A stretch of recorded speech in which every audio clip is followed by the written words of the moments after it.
Mpendwa mtazamaji, karibu katika sherehe za moyo mtakatifu wa Yesu. Mpendwa mtazamaji, sherehe ya moyo mtakatifu wa Yesu inakuja katika Ijumaa baada ya sherehe ya mwili na damu ya Bwana wetu Yesu Kristo.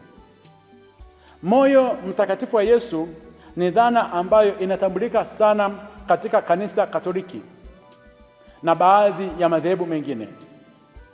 Moyo ambao ni ishara ya upendo inaonyesha utakatifu wa Mwenyezi Mungu ambaye yeye anampenda mwanadamu ambaye ameanguka katika dhambi na hajawahi kumuacha kamwe.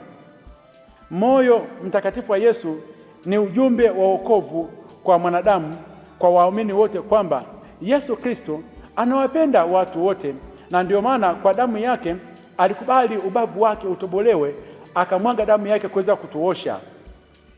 Moyo mtakatifu wa Yesu inaonyesha ibada na maadhimisho, kwamba katika sikukuu hii au katika sherehe hii ya moyo mtakatifu wa Yesu kwenye kila mwaka baada ya sherehe ya mwili na damu ya Bwana wetu Yesu Kristo, inaonyesha kwamba ni namna gani sisi tunaitikia katika upendo wa Mwenyezi Mungu. Kwa ni ibada ya shukurani yetu kwa Mwenyezi Mungu. Ilianza namna gani hii sherehe?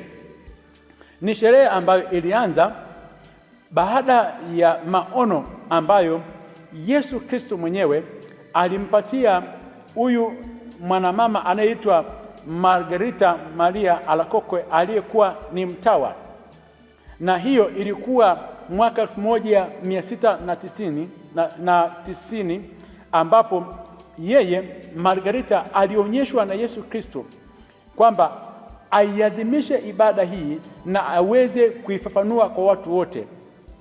Hivyo basi, katika sikukuu ya moyo mtakatifu wa Yesu ambayo inaadhimishwa kila Ijumaa baada ya sherehe ya mwili na damu yetu, na sherehe ya mwili na damu ya Bwana wetu Yesu Kristo, mapapa wakaichukua hii sherehe na kuanza kuitangaza.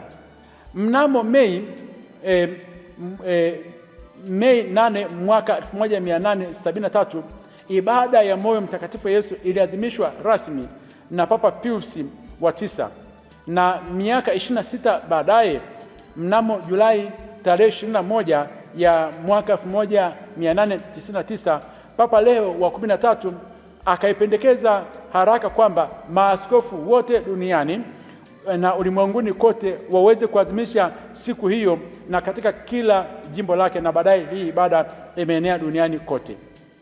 Maono haya aliyoyapata huyu mtawa Margarita Maria Alacoque, ambapo tumezungumza huo mwaka mtakatifu, huyu mtawa yeye alijitoa kwa moyo wake wote kwa ajili ya kuhakikisha kwamba ibada hii inatumika na inasambaa duniani kote, na alianzisha ibada hii Margarita akitumia maisha yake yote kuweza kueneza ibada ya moyo mtakatifu wa Yesu kwa watu wote, na kwamba katika kila Ijumaa ya kwanza ya mwezi watu wakutane waweze kufanya ibada hii, na kuna baraka ambazo zilikuwa zimeambatana na kila mmoja atakayeweza kuadhimisha ibada hii.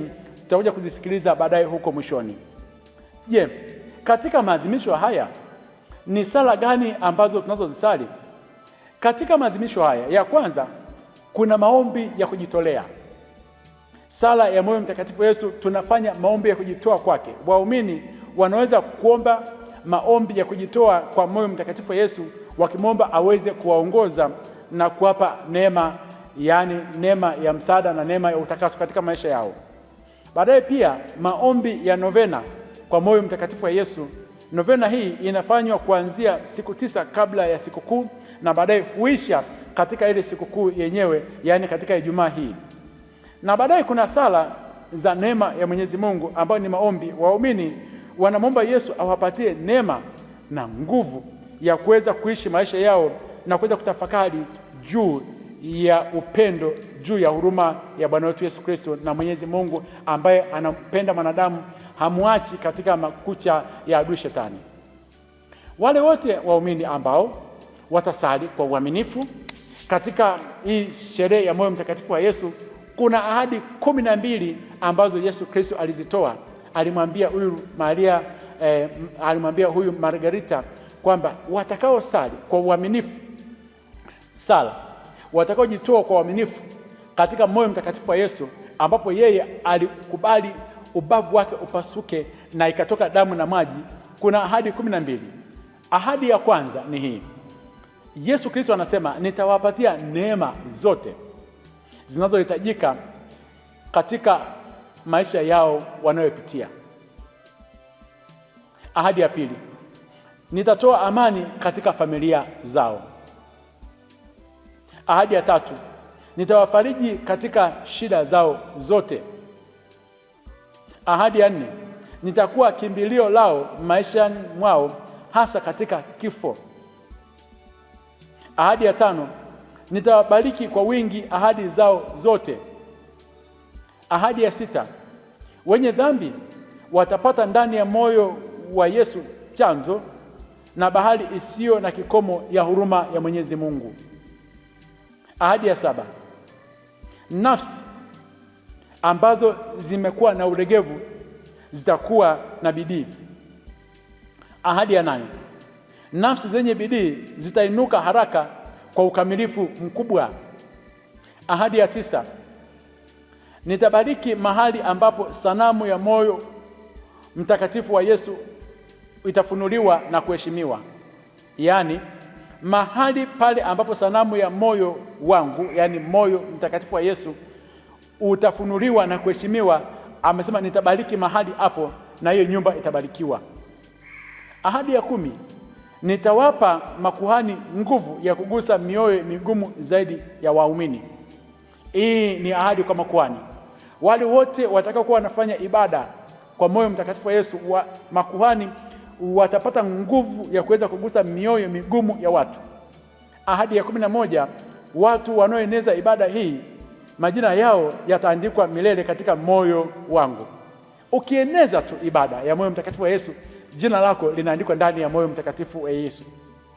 Ahadi ya 12, kwa kuzidi kwa rehema ya moyo wangu, ninakuahidi kwamba upendo wangu wenye nguvu zote utawapa wale wote ambao watapokea ushirika siku ya Ijumaa ya kwanza kwa miezi 9 mfululizo neema ya toba katika siku zao za mwisho. Hawatakufa kwa hasira ya Mungu, wala hawatakufa bila kupokea sakramenti ya moyo wa Yesu, yaani Ekaristi Takatifu, na moyo wangu utakuwa kimbilio lao salama katika saa ile ya mwisho ya maisha yao. Unasubiri nini? Kimbilia ahadi za moyo mtakatifu wa Yesu. Kimbilia kuweza kuwa mwana ibada ya moyo mtakatifu wa Yesu.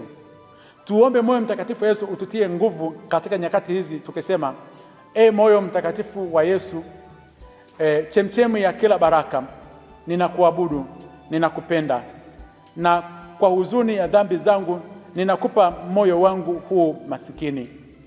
Nifanye niweze kuwa mnyenyekevu, nifanye niweze kuwa mvumilivu, nifanye niweze kuwa safi, nifanye niweze kuwa mtiifu kabisa katika mapenzi ya Mungu Baba. Yesu Kristo, wewe uliye mwema, uniwezeshe niishi ndani yako kwa ajili yako. Nilinde katika hatari zote, nifariji katika mateso yangu, nipe afya ya mwili, msaada katika mahitaji yangu ya kimwili. Baraka zako juu yangu zinifanye niweze kuwa mwaminifu, yaani nipate neema ya kifo kitakatifu katika maisha yangu. Amina. Akubariki na kulinda Mungu Mwenyezi, Baba na Mwana na Roho Mtakatifu. Amina.